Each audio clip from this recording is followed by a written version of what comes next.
Assalamualaikum warahmatullahi wabarakatuh teman-teman. Semoga kalian tetap sehat-sehat selalu. Tetap di rumah saja, stay at home. Ditunda dulu kangen-kangenannya di kampus ya. Dan jangan lupa sering-sering cuci tangan. Saya Dwi Susilo akan menjelaskan mengenai prinsip-prinsip pembelajaran. Teman-teman ada yang tahu nggak sih apa itu prinsip pembelajaran? Pada hakikatnya prinsip pembelajaran dibagi menjadi dua, yaitu yang pertama itu prinsip. Prinsip adalah sebuah kebenaran atau kepercayaan yang diterima sebagai dasar berpikir atau bertindak. Yang kedua yaitu pembelajaran. Pembelajaran adalah segala hal yang berkaitan dengan proses belajar. Belajar sendiri adalah suatu aktivitas mental dan psikis dalam berinteraksi dengan lingkungan yang menghasilkan perubahan perilaku pada diri sendiri. Jadi, prinsip pembelajaran adalah landasan berpikir atau berpijak yang berkaitan dengan pembelajaran atau pelajaran dengan harapan tujuan pembelajaran tercapai dan tumbuhnya proses pembelajaran yang dinamis dan terarah. Setelah kita paham apa itu pengertian dari prinsip-prinsip pembelajaran, selanjutnya kita akan mengenal prinsip-prinsip umum dalam pembelajaran itu apa saja. Yang pertama yaitu perhatian dan motivasi, yang kedua yaitu keaktifan, yang ketiga yaitu keterlibatan langsung atau pengalaman, yang keempat yaitu pengulangan, yang kelima yaitu tantangan, yang keenam yaitu balikan atau penguatan, yang ketujuh yaitu perbedaan individu.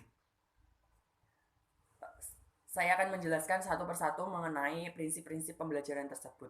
Di sini, yang pertama yaitu perhatian dan motivasi. Perhatian itu memiliki peran penting dalam kegiatan belajar. Menurut Geek dan Berlin dalam Damiati dan Mugiono, dari kajian teori belajar pengolahan informasi terungkap bahwa tanpa adanya perhatian tidak mungkin terjadi belajar. Perhatian terhadap pelajaran akan timbul pada siswa apabila bahan ajar sesuai dengan kebutuhan mereka. Yang kedua yaitu keaktifan. Menurut pandangan psikologis bahwa segala pengetahuan harus diperoleh melalui pengamatan dan pengalaman sendiri. Jiwa memiliki energi sendiri dan dapat menjadi aktif karena dorongan oleh kebutuhan-kebutuhan. Jadi, dalam pembelajaran yang mengelola dan mencerna adalah peserta didik sesuai dengan kemampuan, kemauan, bakat, dan latar belakang masing-masing. Guru hanya sebagai perangsang keaktifan peserta didik dan dengan menyajikan bahan-bahan ajar atau bahan pelajaran.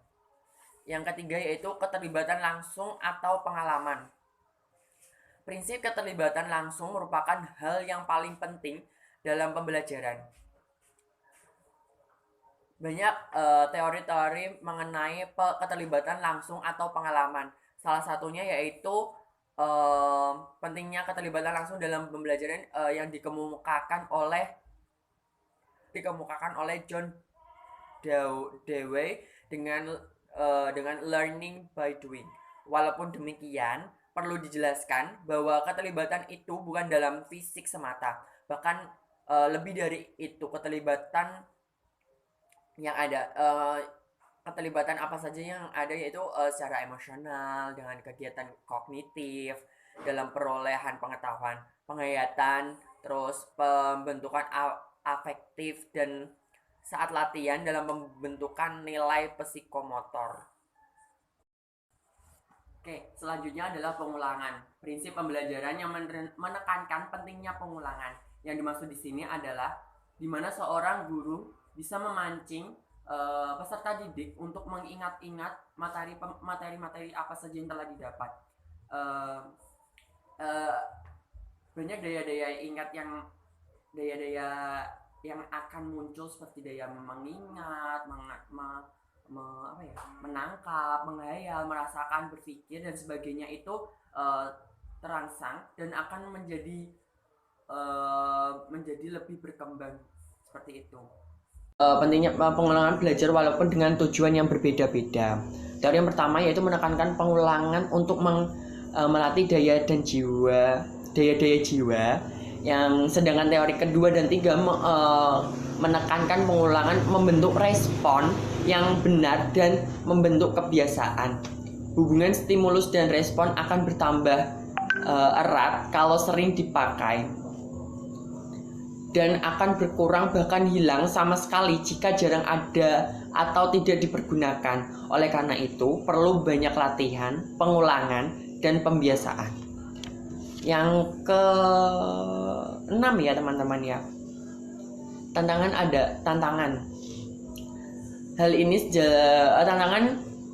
tantangan banyak sekali, lebih mengacu bagaimana seorang guru menggunakan metode untuk pembelajaran.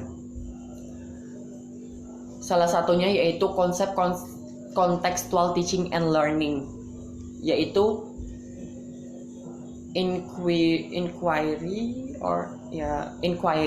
di mana dijelaskan bahwa inquiry merupakan proses pembelajaran yang berdasarkan pada pencarian dan penemuan melalui proses berpikir secara sistematis. Jadi peserta didik akan bersungguh-sungguh menemukan jalan keluar dari masalah tersebut yang telah diberikan guru untuk diselesaikan. Inquiry beside learning. Baru, balikan dan penguatan. Prinsip pembelajaran yang berkaitan dengan balikan dan penguatan ditekankan oleh teori operant conditioning, yaitu law of effect, bahwa peserta didik akan belajar bersemangat apabila mengetahui dan mendapatkan hasil yang baik. Hasil yang baik akan merupakan balikan yang menyenangkan dan berpengaruh baik pula bagi hasil usaha belajar mereka selanjutnya. Namun dorongan belajar tidak saja oleh penguatan yang menyenangkan atau penguatan positif.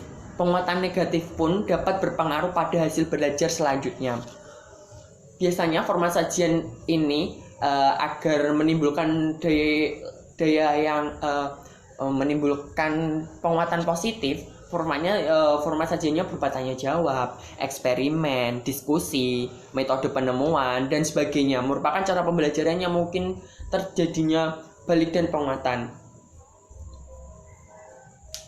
Balikan yang diperoleh peserta didik setelah belajar dengan menggunakan metode-metode yang menarik akan berdampak baik bagi peserta didik, menjadi mereka lebih bersemangat untuk belajar.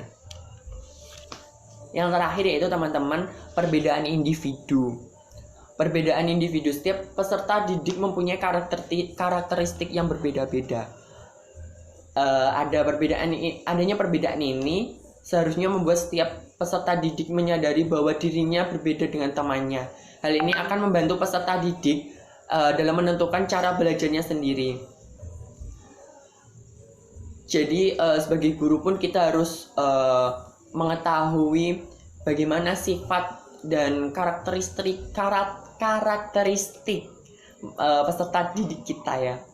Kita harus hafal betul bagaimana peserta didik A, B, C maupun D, terus sehingga kita dapat memunculkan ide-ide kreatif untuk mengolah pembelajaran dengan baik, agar mereka tetap semangat, mereka tetap bisa mencerna dan memperhatikan kita untuk menjelaskan. Cukup sekian teman-teman, semoga bermanfaat. Mohon maaf apabila ada tutur kata yang kurang berkenan di hati teman-teman. Mohon maaf juga kalau banyak gangguan-gangguan di sekitar yang akan mengganggu pendengaran Anda. Terima kasih. Wassalamualaikum warahmatullahi wabarakatuh. Tetap jaga kesehatan, stay at home.